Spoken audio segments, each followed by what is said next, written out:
Maureen Sullivan is a widely recognized leader and educator in the library profession. She's a consultant and a trainer with numerous libraries and library organizations. Last year, she has designed and facilitated CEAL's leadership development program. She's also a past president of the American Library Association from 2012 to 2013. In this video, Maureen talks about some of the key leadership concepts, including leadership competencies and skills, leadership mindset, and adaptive leadership. She also offers advice for aspiring leaders.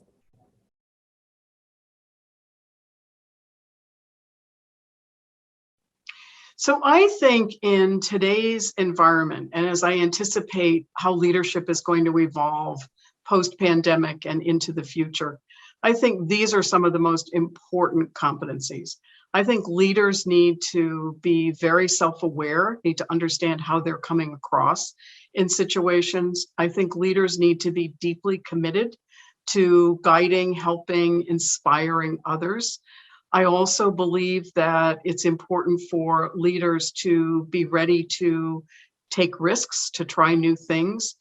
And it's also very important for leaders to be able to clarify their own preferred picture of the future or vision, but also to have the ability to engage others in creating a vision for the work or for the organization that will be compelling and will really draw people into that work. Another important area of work for leaders is the capacity to build trust. And in order to build trust, we have to be very mindful of the differences among us, and we have to be committed to helping people understand those differences and work with those differences. And I mean the full range of differences that exist among us. And I think it's also important in today's environment for leaders to be ready to embrace change. And embracing change, help the people with whom they're working find where the meaning and purpose is in that change. And of course, another area that comes to mind is the ability to influence others. One of the things that's different about leadership from managing or supervising is in leadership, it's understood to be a process by which we're engaging others and enabling them to do their best work. And in order for that to work, leaders have to be able to influence others. And the influence works best when we take the time to get to know everyone with whom we're working.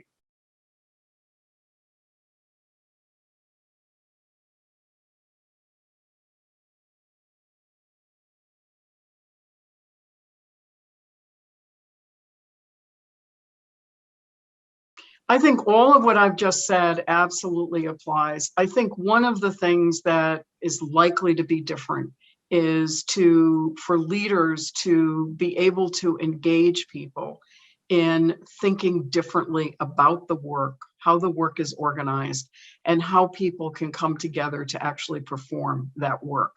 And now I'm really going to be slipping more into administration, but every administrator and manager in our organizations is going to have to be an effective leader, because I expect that one of the major changes that will be in front of us is the need to really look at how our organizations are structured and how can we change them to really enable people to bring their best selves to work, and where we're questioning a lot of the way things have been organized and the way we've done things. We've known for some time that the ability to see the organization as a whole system is important, but I think it's going to be particularly important in the post-pandemic world. And I also think it's going to be critical to understand more about how innovation happens and how it is that we as individuals can be more effective in coming up with new ideas and new ways of working, but how it is that we can find ways to collaborate, and to collaborate in a way that we're taking advantage of the fundamental differences that exist among us, but also to collaborate where we keep our eye on what is it that we're trying to accomplish, and how do we find the way to effectively work together to accomplish the results that we seek to accomplish. Yeah.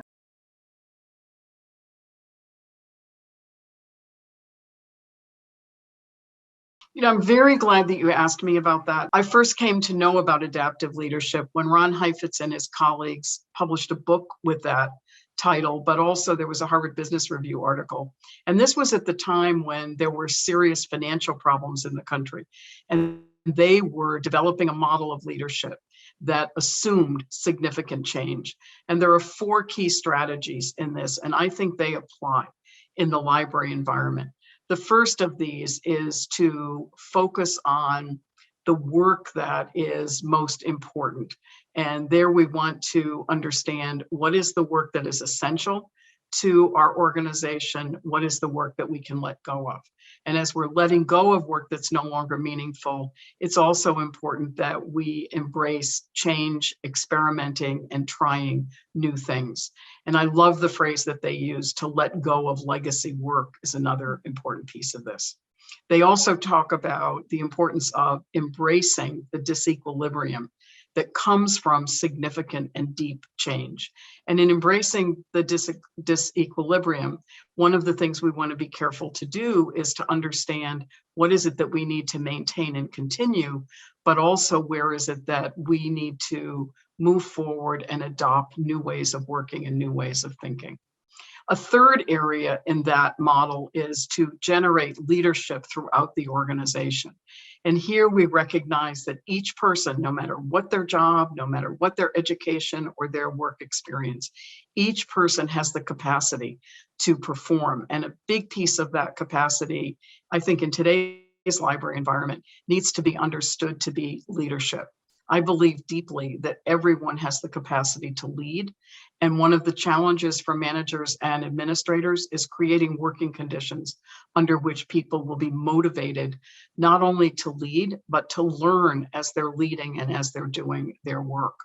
And one of the things I like best about this model is the 4th area, which is to take care of yourself. The importance of leaders understanding how they're doing, being able to step back and look at their performance, but also forming relationships where we have places we can go for difficult conversations, where we understand what it is that helps us rest and relax. And I know there are people in today's environment who don't want to hear about the importance of resting and relaxing because everyone is so busy and so pressed, but it is important for us to stop and take stock and to think about what is it that we can do that will help us renew, be more resilient, and be ready for the work that lies ahead.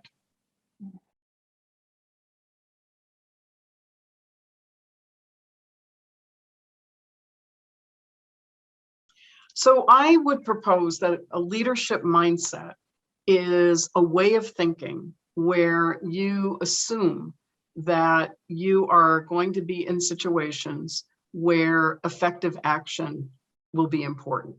And that effective action is designed to be one in which you are engaging with others. So a leadership mindset assumes we as individuals need to take initiative and act, but we need to be doing that with others.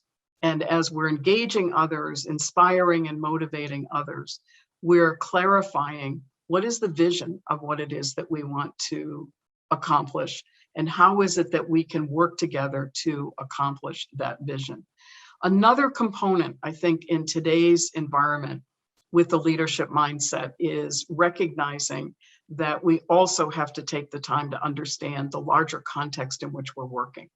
And the term systems thinking is sometimes used to describe that, where we recognize that who we are and what we're doing and the particular situation in which we find ourselves is part of a larger dynamic operation. And we want to take the time to understand what forces are at work in that larger system. And I think, frankly, another part of the leadership mindset today would be, and this is Peter Vale's phrase from his book, learning as a way of being, that we need to constantly be attuned to not only what are we doing and what are the results of our performance, but what are we learning as we engage in that performance. And I believe for some time that we learn most of what's going to be helpful to us in the performance that we engage in our organizations and in our professional associations.